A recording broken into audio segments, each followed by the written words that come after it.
Whispers behind the wall.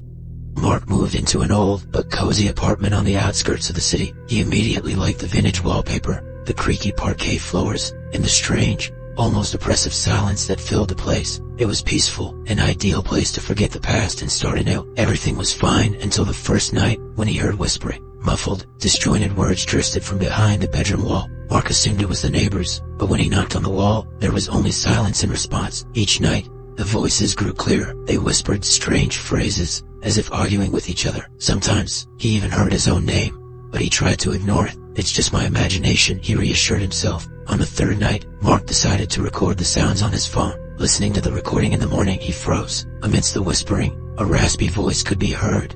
"You shouldn't have come here." His heart pounded. Grabbing some tools, he started dismantling the wall where the sounds were coming from. Inside, he found a narrow passage. The stench of dampness and decay hit his nose. With trembling hands, he shone his flashlight inside and saw a door. An old wooden door, covered in scratches, as if someone had desperately tried to get out. Before Mark could back away, the door began to creak open. The darkness beyond it seemed to breathe. From the depths of the corridor, pale, bony fingers reached out toward him.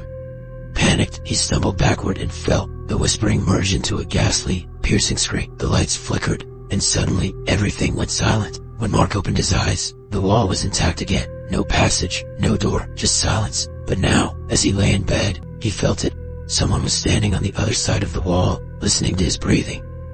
That night, Mark decided to leave the apartment for good. He packed a bag, but just as he reached for the door, a cold gust of air swept through the room. The lights flickered again. His phone screen illuminated with a notification, a new voice recording. And shaking, he pressed play. The whispering was back, louder than ever. And then, the same raspy voice spoke again.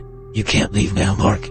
We've been waiting for you." The door slammed shut on its own. The walls seemed to close in, suffocating him in their grasp. Mark screamed, but his voice was swallowed by the darkness. And then, nothing. The apartment was listed for rent again the following week. The new tenant, a young woman, admired the cozy vintage wallpaper, the creaky parquet floors, and the strange, almost oppressive silence that filled the place. It was peaceful, an ideal place to start anew. 5S/.